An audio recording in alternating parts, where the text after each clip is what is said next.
Hello दोस्तों, कैसे हो आप सभी। दोस्तों, बिहार दरोगा मेंस का प्रैक्टिस सेट अभी डेली जो है आपका 2 सेट करवाया जा रहा है और हो सके तो जो है आपका रात में प्रैक्टिस सेट जो है हिंदी का स्टार्ट किया जाएगा। मैंने ऑलरेडी एक सेट अपलोड किया है हिंदी का, ठीक है। अभी हम देखने वाले हैं जीके जी जो कि आपका एडुटेरिया का न्यू प्रैक्टिस सेट निकाला गया है। इसमें से आप देखेंगे तो हमने जो है 11 सेट अपलोड कर दिया है। आज हम देखेंगे सेट नंबर 12। उसके बाद आपका 3 सेट और बचा हुआ है और आपको पता है कि ज्ञान बिंदु का भी नया सेट आ गया है, तो उसको भी हम कंटिन्यू किए हुए हैं, जो कि आप एग्जाम से पहले ये सब जो है समाप्त करके चले जाएं, ठीक है। चलिए वीडियो को शुरू करते हैं। चलिए सेट नंबर हम 12 का पहला हमारा प्रश्न क्या है इसको हम देखेंगे। थोड़ा सा एक आध दो क्वेश्चन जो है आपको ब्लर मिलेगा, बाकी आपका क्वालिटी जो है बेहतर मिलेगा, उसके लिए आप टेंशन मत लीजिएगा, ठीक है। बोला कि जापान ने द्वितीय विश्व युद्ध में आत्मसमर्पण किया था, किसके वजह से, यानी कारण क्या है। कारण आप देखेंगे तो ऑप्शन नंबर बी हो जाएगा, हिरोशिमा और नागासाकी पर बम गिराने की वजह से। ऑप्शन नंबर आपका यहाँ पे क्या होगा, तो बी सही आंसर हो जाएगा। भारत के बौद्ध स्तूपों के बारे में निम्नलिखित कथनों में से कौन आपका सही नहीं है, यानी कौन हमारा इसमें गलत है। देखिए आंसर आप देखेंगे तो यह व्यापार मार्गों के नज़दीक थे, यही हमारा गलत है।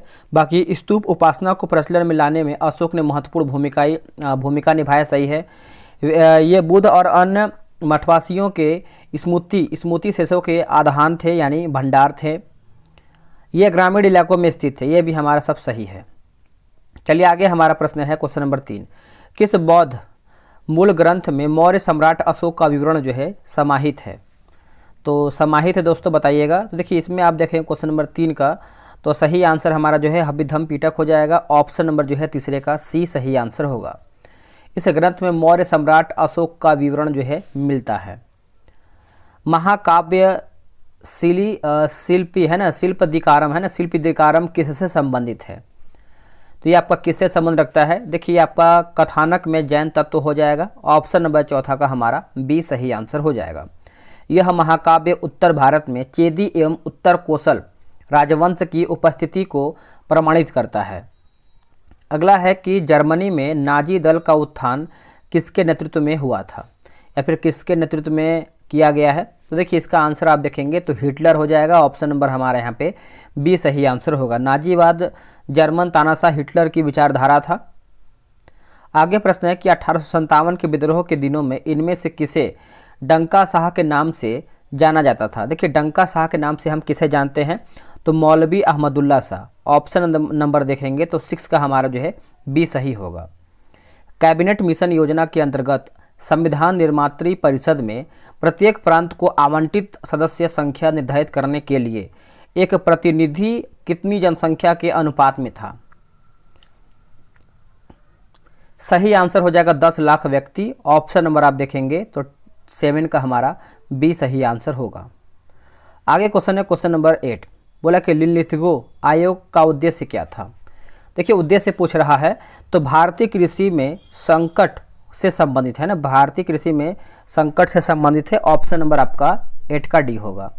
भारत छोड़ो आंदोलन के समय निम्न में से किसने कांग्रेस रेडियो का प्रसारण किया था। वेरी इंपॉर्टेंट और बेहतर क्वेश्चन है आपके लिए, तो आप आंसर याद रखिएगा उषा मेहता। ऑप्शन नंबर जो है हमारा 9 का सी सही आंसर हो जाएगा। किस राजनीतिक दल ने 6 जून 1946 को कैबिनेट मिशन प्लान को औपचारिक रूप से स्वीकार कर लिया, जिसने संप्रभु पाकिस्तान की मांग को अस्वीकार कर दिया था। किसने किया था, तो देखिए इसका उत्तर हो जाएगा मुस्लिम लीग के द्वारा ये किया गया था। ऑप्शन नंबर जो है सी सही आंसर हो जाएगा, ठीक है। डेट भी याद रखिएगा 6 जून 1946। भारत में मुगल शासन के बारे में नीचे दिए गए कथनों में से कौन सा कथन आपका सत्य यानी गलत कौन सा है। देखिए राज्य द्वारा उन फसलों को प्रोत्साहन दिया जाता था जो अधिक राजस्व लाती थी, है ना। ऑप्शन नंबर देखेंगे 11 का, तो सी गलत आंसर हो जाएगा। बाकी कृषक समुदाय एक संगठित और सजातीय समूह था। खाद्यान्नों की प्रचुरता थी। अधिकतर है ना, अधिकतर क्षेत्रों में वर्ष में 2 फसलों का उत्पादन जो है होता था। अगला है कि भारतीय राष्ट्रीय कांग्रेस के प्रथम मुस्लिम अध्यक्ष कौन थे। देखिए मुस्लिम अध्यक्ष आप देखेंगे तो बदरुद्दीन तैयब जी, है ना। ऑप्शन नंबर हमारा जो है 12 का डी सही आंसर हो जाएगा। प्रथम अध्यक्ष की बात करते हैं तो 28 दिसंबर 1885 को स्थान आप सभी को पता है दोस्तों, कहाँ पर था बताइएगा। तो और व्योमकेश जो है थे व्योमेश चंद्र बनर्जी, जो कि 72 प्रतिनिधियों ने जो है इसमें भाग भी लिया था, ठीक है। चलिए आगे हम देख लेते हैं, अगला हमारा प्रश्न क्या है। बोला कि इतिहासकार बरनी दिल्ली के सुल्तान के अधीन भारत में शासन को वास्तव में इस्लामी नहीं माना, क्योंकि आप देखेंगे तो अधिकतर आबादी इस्लाम का अनुसरण नहीं करता था। ऑप्शन नंबर हमारा जो है ए सही आंसर होगा। शारदा एक्ट को किसके कार्यकाल के दौरान पारित किया गया था? शारदा एक्ट, इसका सही आंसर होगा लॉर्ड इरविन जो है इसका सही आंसर हो जाएगा। ऑप्शन नंबर यहाँ पे बी होगा लॉर्ड इरविन। आगे प्रश्न है, निम्नलिखित में से कौन सा मुगल बादशाह नक्शबंदियाँ नेता ख्वाजा उबैदुल्लाह अहरार का अनुयायी था? सही उत्तर हो जाएगा बाबर। ऑप्शन नंबर हमारा ए सही आंसर हो जाएगा। निम्नलिखित में से कौन सा एक चोल राजाओं द्वारा बनाया गया मंदिर था? इनमें से कौन सा चोल राजाओं द्वारा जो है बनाया गया मंदिर था? तो बृहदेश्वर मंदिर तंजावुर हो जाएगा। ऑप्शन नंबर हमारा जो है 16 का ए सही आंसर हो जाएगा। अगला प्रश्न है कि मजहरनामा की घोषणा अकबर ने किस वर्ष में किया था? देखिए मजहरनामा की घोषणा जो है अकबर ने कौन से वर्ष में किया था? उत्तर हो जाएगा 1579 में। 1579 में ऑप्शन नंबर जो है बी सही आंसर हो जाएगा। ठीक है, और 1575 ईस्वी में इसने जो है इबादत खाना की भी स्थापना किया था। अब यहाँ पे देखेंगे तो मिलान करना है, शिखर दिया गया है और पहाड़ी का नाम दिया गया है। चलिए मिला लेते हैं अच्छे तरीके से। देखिए अनाई मुड़ी आप सभी को पता है, ये आपको हो जाएगा अनाई मलाई हो जाएगा। तुदा बेटा दोस्तों हो जाएगा नीलगिरी, और धूपगढ़ी जो है ये आपको हो जाएगा सतपुड़ा, और गुरु शिखर जो है अरावली। आगे प्रश्न है, निम्नलिखित में से कौन सा वाराणसी कन्याकुमारी राष्ट्रीय राजमार्ग पर स्थित नहीं है? राष्ट्रीय राजमार्ग पर स्थित नहीं है तो ये आपका सतना जो है स्थित नहीं है, बाकी रीवा है, कटनी है और जबलपुर भी इसमें आपका शामिल है। भारत की निम्नलिखित में से कौन सी नदी घाटी गहन जो कि अवनलिका अपर्दन से जो है प्रभावित है? इसका सही आंसर आप देखेंगे तो चंबल हो जाएगा। क्या होगा? चंबल। ऑप्शन नंबर हमारा बी सही आंसर हो जाएगा। दो समानांतर भ्रंशों के बीच उठे हुए भाग को क्या कहा जाता है? सही उत्तर हो जाएगा ब्लॉक पर्वत, है ना, ब्लॉक पर्वत हो जाएगा। ऑप्शन नंबर हमारा यहाँ पे सी सही आंसर हो जाएगा। भारत में ऊर्जा का सर्वाधिक स्रोत क्या है? देखिए भारत में ऊर्जा का सर्वाधिक स्रोत आप देखेंगे तो पेट्रोल होगा। क्या होगा? पेट्रोल। ऑप्शन नंबर जो है 22 का बी सही आंसर हो जाएगा। देखिए रिवीजन, देखिए अगला हमारा है क्वेश्चन नंबर 23, जब प्रकाश जल से ऑलिव ऑयल में गुजरती है तो किरण पूछ रहा है, तो इसका आंसर आप देखेंगे तो अभिलंब की ओर मुड़ेगी। ऑप्शन नंबर जो है 23 का बी सही होगा। दक्षिणी गोलार्ध का सबसे बड़ा दिन होता है? देखिए दक्षिणी गोलार्ध का सबसे बड़ा दिन देखेंगे तो ये आपका 22 दिसंबर को होता है। ऑप्शन नंबर हमारा यहाँ पे डी सही आंसर हो जाएगा। पाचन के दौरान मुक्त गैस्ट्रिक रस का पीएच मान होता है?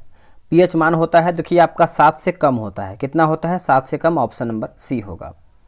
अगला है प्लूटोनियम न्यूक्लाइड के नाभिक में न्यूट्रॉनों की संख्या होती है? न्यूट्रॉनों की संख्या होती है तो ये आपका 148 हो जाएगा। क्या होगा? 148। ऑप्शन नंबर बी सही होगा। छोटी माता अथवा स्मॉल पॉक्स उत्पन्न होता है किसके द्वारा? ये आपका होता है विषाणु के द्वारा, आप बोल सकते हैं। ऑप्शन नंबर हमारा यहाँ पे डी सही आंसर होगा। एड्स आपका HIV वायरस होगा। डेंगू जो है आपका अर्बो वायरस हो जाएगा। उसके बाद पोलियो जो है आपका पोलियो वायरस हो जाएगा। ठीक है, विज्ञान की अवस्था में एक व्यक्ति के सामान्यतः औसत श्वसन दर होती है तो यह आपका हो जाएगा 12 से 20 होता है। कितना होता है? 12 से 20। ऑप्शन नंबर सी सही होगा। सरल लोलक एक दोलक पूरा करने में जितना समय लगता है उस समय लोलक को क्या कहते हैं? देखिए उस समय लोलक को क्या कहते हैं तो इसको हम जो है आवर्तकाल कहते हैं। ऑप्शन नंबर आप देखेंगे तो 29 का हमारा सी सही होगा। निम्न में से कौन सा ऑक्साइड उभयधर्मी है? इनमें से कौन सा आपका ऑक्साइड जो है उभयधर्मी है? तो ये आपको हो जाएगा SnO2 होगा। SnO2 हो जाएगा। ऑप्शन नंबर बी होगा। वॉशिंग मशीन का कार्यकारी सिद्धांत क्या है? देखिए वॉशिंग मशीन का कार्यकारी सिद्धांत आप देखेंगे तो अपकेंद्रक हो जाएगा। क्या होगा? अपकेंद्रक। ऑप्शन नंबर सी सही होगा। प्रकाश की गति निम्न में से किस माध्यम में न्यूनतम होगी? किस माध्यम में न्यूनतम होगी? तो देखिए आपका हो जाएगा कांच यानी शीशा आप बोल सकते हैं। ऑप्शन नंबर आपका जो है कितना हो जाएगा? तो डी सही आंसर हो जाएगा।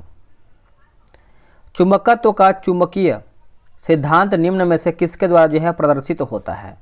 किसकी वजह से जो है आपका प्रदर्शित होता है? तो ये आपका प्लेटिनम होगा। क्या होगा? प्लेटिनम। ऑप्शन नंबर हमारा जो है डी सही आंसर हो जाएगा। अब आते हैं 34 नंबर पे। बोला कि एक विद्युत अपघटय होता है। एक विद्युत अपघटय होता है देखिए एक द्रव्य जो विद्युत का चालन करता है ना। ऑप्शन नंबर आप देखेंगे 34 का, तो ए सही आंसर होगा। आवर्धक कांच में किस प्रकार का लेंस प्रयोग किया जाता है? किस प्रकार का लेंस जो है आपका प्रयोग में आता है? तो ये आपका उत्तल लेंस होगा। क्या होगा? उत्तल लेंस। ऑप्शन नंबर जो है सी सही होगा। परमाणु के नाभिक में कौन से मूल कण होते हैं? परमाणु के नाभिक में कौन से मूल कण होते हैं? तो प्रोटॉन एवं न्यूट्रॉन होगा। प्रोटॉन एवं न्यूट्रॉन हो जाएगा। 36 का जो है हमारा यहाँ पे सी सही हो जाएगा। नेक्स्ट है निम्न कथनों पर विचार कीजिए, कथन हमारा सही कौन सा है उसी को बताना है। देखिए शुद्ध जल में नमक को घोलने से जल का क्वथनांक बढ़ जाता है एवं जल का हिमांक जो है घट जाता है। जल में जल मिथाइल अल्कोहल डालते हैं तो जल का क्वथनांक जो है घट जाता है। तो आप बोल सकते हैं दोस्तों हमारा जो है दोनों सही हो जाएगा। बोला कि पादप की स्वस्थ वृद्धि के लिए सबसे अच्छा मृदा कौन सा है? देखिए सबसे अच्छा मृदा आप देखेंगे तो इसका सही आंसर हमारा जो है दोमट होगा। क्या होगा? दोमट। ऑप्शन नंबर जो है ए सही आंसर हो जाएगा। जलोढ़ मिट्टी के संबंध में निम्नलिखित में से कौन सा विकल्प असत्य यानी हमारा गलत कौन सा है?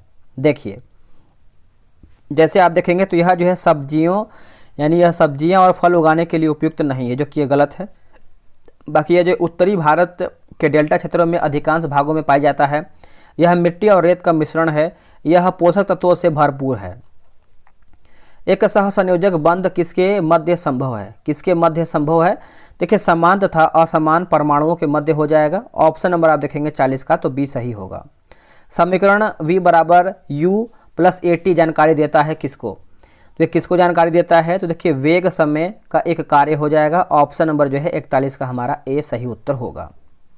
अगला प्रश्न है कि लवणता युक्त वातावरण अनुकूल पौधे को क्या कहते हैं? अनुकूल पौधे को क्या कहते हैं? देखिए लवण वृद्ध हो जाएगा, है ना, वृद्धोद्युत हो जाएगा। ऑप्शन नंबर जो है डी होगा। Obama the call of history पुस्तक के लेखक कौन है? देखिए पुस्तक के लेखक आप देखेंगे तो इसका आंसर हमारा हो जाएगा Peter baker. Peter baker. Option number जो है ए सही आंसर हो जाएगा और यह आपका 2017 में प्रकाशित हुआ है किताब। अंतर्राष्ट्रीय सौंदर्य प्रतियोगिता 2023 में मिस यूनिवर्स का खिताब जो है निम्नलिखित में से किसने जीता है? निम्नलिखित में से किसके द्वारा ये आपका जीता गया है? तो देखिए ये आपका हो जाएगा उत्तर ऑप्शन नंबर ए हो जाएगा, सैनिस प्रासियोस हो जाएगा। ठीक है, निकारागुआ। ऑप्शन नंबर जो है 44 का हमारा ए होगा। देखिए मैं आपको फास्ट क्यों करवा रहा हूँ? क्योंकि आप कम समय में अधिक क्वेश्चन लगाएंगे। ये नहीं कि हम इसको अगर 1 घंटा में खींचेंगे तो ये भी 1 घंटा में खींचा ही जाएगा, लेकिन कोई मतलब नहीं है। आपको कम समय में अधिक क्वेश्चन रिवीजन करना है मेरे भाई। आपको पता होगा जितना आप कम समय का यूज करेंगे उतना ही आप अधिक से अधिक क्वेश्चन लगा पाएंगे। ठीक है, तो मेरा बस यही उद्देश्य है कि आप अधिक से अधिक क्वेश्चन देख करके जाइए ताकि आपको एग्जाम में दिक्कत न हो। Gyanodaya Express college on wheels किस राज्य या फिर यहाँ पे क्या लिखा गया है? संयुक्त सोवियत से आपका क्षेत्र है, प्रारंभ किया गया है। इसमें आप देखेंगे तो सही आंसर हमारा जो है जम्मू एवं कश्मीर होगा। ऑप्शन नंबर ए सही हो जाएगा। निम्नलिखित में से किस देश ने दुनिया का पहला ड्यूल मोड वाहन लॉन्च किया है जो रेलवे ट्रैक और सड़क पर समान रूप से चल सकता है? इसका आंसर आप देखेंगे तो ये आपका 46 का हो जाएगा, जापान होगा। ऑप्शन नंबर जो है डी सही हो जाएगा। किस राज्य के खेल मंत्री ने खिलाड़ियों को मासिक, है ना, खिलाड़ियों को मासिक वजीफा देने के लिए छात्रवृत्ति योजना जो है शुरू किया है? तो सही आंसर आपका होगा पंजाब होगा। क्या होगा? पंजाब। Option number C. बिना ऑक्सीजन सपोर्ट के माउंट एवरेस्ट फतह करने वाली भारतीय महिला कौन बनी है? देखिए भारतीय महिला आप देखेंगे तो पियाकी बसाक, है ना, Piyali Basak. Option number D सही होगा। केंद्र सरकार ने विभिन्न मंत्रालयों, विभागों और एजेंसियों के विभिन्न पुरस्कारों के लिए नामांकन आमंत्रित करने के लिए डैश पोर्टल जो है लॉन्च किया है। यानी कौन सा पोर्टल लॉन्च किया है? तो राष्ट्रीय पुरस्कार हो जाएगा। ऑप्शन नंबर आप देखेंगे तो डी सही होगा। विश्व मौसम विज्ञान संगठन की हालिया रिपोर्ट के अनुसार निम्नलिखित में से कौन सा वर्ष अब तक का जो है सबसे गर्म वर्ष रहा है? तो सबसे गर्म वर्ष आप देखेंगे तो ये आपका 2023 हो जाएगा। ऑप्शन नंबर जो है डी सही आंसर होगा। अगला है कि COP28 में लिए गए निर्णयों के संदर्भ में निम्नलिखित कथनों पर विचार कीजिए। देखिए इसका आंसर आप देखेंगे तो 1, 2, 3 यानी 22 देशों ने नाभिकीय ऊर्जा क्षमता को सन 2050 तक वर्तमान स्तर से बढ़ाकर 3 गुना करने के लिए एक घोषणा पत्र जो है हस्ताक्षर किया है। 118 देशों ने वैश्विक नवीकरणीय ऊर्जा क्षमता को सन 2030 तक जो है बढ़ाकर 3 गुना करने का संकल्प लिया है। इस समझौते पर भारत ने हस्ताक्षर नहीं किए हैं। चलिए नेक्स्ट हम देख लेते हैं। 2 दिसंबर 2023 को किस देश में आकाश रक्त वर्ण है ना ब्लड रेड हो गया है? तो इसका आंसर आप देखेंगे 52 का, तो यह हमारा केन्या होगा। ऑप्शन नंबर जो है ए सही आंसर हो जाएगा। बिहार में किस वर्ष पहली बार दूरदर्शन केंद्र स्थापित किया गया था? कौन से वर्ष में किया गया था? तो यह आपका वर्ष 1978 में किया गया था। ऑप्शन नंबर जो है बी होगा। मार्कोनी ने रेडियो का जो है आविष्कार भी किया है, ये भी आपको याद रखना है। बिहार के किस नेता ने महात्मा गांधी के साथ किसान आंदोलन का नेतृत्व किया है? सही आंसर हो जाएगा राजकुमार शुक्ला। ऑप्शन नंबर जो है सी सही आंसर हो जाएगा। लोकसभा की सदस्यता महुआ मैत्रा को 8 दिसंबर 2023 को संसद से निष्कासित कर दिया गया। वे किस राजनीतिक दल से हैं? तो आप देखेंगे तो तृणमूल कांग्रेस है ना। ऑप्शन नंबर जो है यहाँ पे भी सही उत्तर होगा। देश का पहला गैंडा संरक्षण एवं प्रजनन केंद्र कहाँ खोला गया है? ये कहाँ पर खोला गया है? तो देखिए ये आपका पटना में खोला गया है। कहाँ पे? पटना में। Option number C. भारतीय अंतर्देशीय जलमार्ग प्राधिकरण का गठन कौन से वर्ष में हुआ था? तो देखिए इसका आंसर आप देखेंगे 57 नंबर का, तो ये आपका वर्ष 1986 होगा। वर्ष 1986 हो जाएगा। ऑप्शन नंबर हमारा जो है ए सही होगा। भारतीय मुख्य भूमि का सबसे दक्षिणतम बिंदु कौन सा है? देखिए सबसे दक्षिणतम बिंदु आप देखेंगे तो ये आपका केप कोमोरिन होगा, है ना। ऑप्शन नंबर जो है बी सही उत्तर हो जाएगा।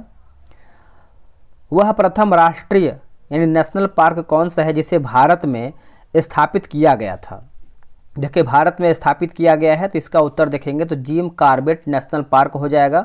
और इसका आंसर हमारा जो है डी सही आंसर होगा। बताइए कहाँ पर है? तो ये आपको एक सेकेंड 59 नंबर है ना। हाँ ठीक है, आपका जिम कॉर्बेट नेशनल पार्क ये आपको उत्तराखंड में देखने को मिलता है। ठीक है, अच्छे से याद रखिएगा, भूलिएगा नहीं। निम्नलिखित में से कौन सा ऊर्जा का गैर परंपरागत स्रोत नहीं है? ऊर्जा का गैर परंपरागत स्रोत नहीं है तो कोयला नहीं है, बाकी समुद्री ऊर्जा है, सौर ऊर्जा है और बायोगैस भी इसमें आपका शामिल है। चलिए आगे हमारा है कि देश की प्रथम बोलती फिल्म आलम आरा के निर्देशक निम्नलिखित में से कौन थे? तो इनमें से कौन थे बताइएगा। देखिए इसका उत्तर हो जाएगा ऑप्शन नंबर ए हो जाएगा आरदेशीर ईरानी हो जाएंगे। ऑप्शन नंबर जो है ए सही उत्तर हो जाएगा। आगे हमारा प्रश्न क्या है, बोला कि सरसों किस कुल का पौधा है? देखिए सरसों आप देखेंगे तो ये आपको हो जाएगा कुर्सी फेरा होगा। क्या होगा? कुर्सी फेरा। ऑप्शन नंबर हमारा जो है ए सही उत्तर हो जाएगा। मानव विकास सूचकांक की अवधारणा का प्रतिपादन कब किया गया है? सही आंसर हो जाएगा वर्ष 1990 में। वर्ष 1990 में। ऑप्शन नंबर सी होगा। साख का आधार क्या है? देखिए साख का आधार आप देखेंगे तो 64 का उत्तर हो जाएगा विश्वास होगा। क्या होगा? विश्वास। Option number A. वस्तुओं और सेवाओं को अपने उपयोग के लिए कौन खरीदता है? अपने उपयोग के लिए कौन खरीदता है? तो ये आपका उपभोक्ता होगा। क्या होगा? उपभोक्ता। Option number C. बोला कि नगद आरक्षित अनुपात को कम करने से अर्थव्यवस्था पर इसका प्रभाव पड़ेगा। देखिए आप देखेंगे तो बैंकों के पास अधिक तरलता होगा। उसके बाद अर्थव्यवस्था में निवेश वृद्धि देखने को मिल सकता है। अर्थव्यवस्था में मुद्रा पूर्ति बढ़ सकता है। वास्तविक निवेश दर में जो है गिरावट आ सकता है। तो आप बोल सकते हैं चारों हमारा सही है। निम्न में से कौन सा प्रत्यक्ष कर का जो है एक उदाहरण नहीं है? यानी कौन हमारा एग्जाम्पल नहीं है? तो वस्तुओं और सेवाओं पर कर ये आपका नहीं है, बाकी संपत्ति कर है, आयकर है और व्यवसाय कर भी इसमें आपका शामिल है। निम्न में से कौन बेरोजगारी का प्रभाव नहीं है? बेरोजगारी का प्रभाव नहीं है। देखिए प्रति व्यक्ति आय में वृद्धि आपका नहीं है, बाकी जनशक्ति संसाधनों का अपव्यय हो जाएगा। आर्थिक अधिभार में वृद्धि, एक अर्थव्यवस्था में समग्र विकास में बाधा, ये हमारा सब सही है। देशों के बीच तेजी से एकीकरण या संयोजन की प्रकृति क्या कहलाती है? देखिए इसका सही आंसर आप देखेंगे तो वैश्वीकरण हो जाएगा। ऑप्शन नंबर हमारा यहाँ पे भी सही होगा। अल्प विकसित देशों में गरीबी का मुख्य कारण क्या है? देखिए गरीबी का मुख्य कारण आप देखेंगे तो इसका उत्तर होगा आय की असमानता होगा। आय का असमानता। ऑप्शन नंबर जो है 70 का भी सही आंसर हो जाएगा। निर्वाचन है ना, निर्वाचकों की संख्या के आधार पर भारत में कौन सा संसदीय क्षेत्र सबसे बड़ा है। देखिए संसदीय क्षेत्र आप देखेंगे सबसे बड़ा तो ये आपका हो जाएगा मालकाजगिरी तेलंगाना, है ना। ऑप्शन नंबर जो है 71 का ए होगा। भारतीय संविधान के अनुच्छेद 344 के तहत प्रथम राजकीय भाषा आयोग का गठन हुआ था। इसका उत्तर हो जाएगा वर्ष 1955 जो है इसका सही उत्तर हो जाएगा। देखिए बोला कि राज्यसभा के सदस्य डैश मत पैती द्वारा जो निर्वाचित किए जाते हैं, यानी किसके द्वारा जो आपके निर्वाचित होते हैं। देखिए एकल हस्तांतरणीय हो जाएगा। ऑप्शन नंबर आप देखेंगे तो डी सही आंसर होगा। 42वां संविधान संशोधन द्वारा किस अनुच्छेद के माध्यम से श्रमिकों की प्रबंधन में भागीदारी जो है सुनिश्चित किया गया है। इसका सही आंसर देखेंगे तो ये आपको हो जाएगा अनुच्छेद 43 का ए हो जाएगा। ऑप्शन नंबर ए सही, ऑप्शन नंबर जो है डी सही आंसर हो जाएगा। ग्राम पंचायत तंत्र के 3 स्तर होते हैं, ब्लॉक स्तर पर डैश होता है। देखिए आपका पंचायत समिति हो जाएगा। ऑप्शन नंबर जो है बी सही उत्तर होगा। संविधान सभा के मूल अधिकारों, अल्पसंख्यकों एवं जनजातियों तथा बहिष्कृत क्षेत्रों के लिए परामर्शदाता समिति के अध्यक्ष कौन थे। इसका उत्तर हो जाएगा सरदार पटेल। ऑप्शन नंबर आप देखेंगे तो सी सही होगा। भारत के संविधान के 11वीं अनुसूची में कितने विषय हैं। देखिए 11वीं अनुसूची अगर आप देखेंगे तो इसका विषय जो है आपका 29 हो जाएगा। कितना होगा 29। Option number B. निम्नलिखित में से कौन आपका सही सुमेलित नहीं है, यानी कौन हमारा गलत है। देखिए राज्यसभा में सीटों की संख्या जो है आपका 6ठी अनुसूची, यही हमारा जो है गलत आंसर हो जाएगा। राज्यसभा में सीटों की जो संख्या है आपका बंटवारा की बात करते हैं तो आपका 4थी अनुसूची में वर्णित किया गया है, ठीक है। बाकी सार्वजनिक स्वास्थ्य एवं स्वच्छता जो है राज्य सूची, जनगणना जो है आपका संघ सूची, दलबदल जो है आपका 10वीं अनुसूची हो जाएगा। संसद का व्यय का लेखा जोखा निम्नलिखित में से कौन देखता है। तो ये देखता है आपका नियंत्रक और महालेखा परीक्षक हो जाएगा। ऑप्शन नंबर जो है 79 का बी सही उत्तर होगा। संविधान सभा के मूल अधिकारों, अल्पसंख्यकों एवं जनजातियों तथा बहिष्कृत क्षेत्रों के लिए परामर्शदाता समिति के अध्यक्ष कौन थे। इसका सही आंसर होगा सरदार पटेल हो जाएंगे। Option number C. दोस्तों सेट हमारा यहीं पर समाप्त होता है। अब आपको कमेंट करना है कि आप लोगों ने कितना प्रश्न बनाया है और ग्रुप से आप ज्वाइन होकर सेट बनाइए, रिवीजन कीजिए, क्योंकि अभी आपको सिर्फ रिवीजन ही करना है, सेट अधिक से अधिक बनाना है। चलिए आज के लिए इतना ही। जय हिंद।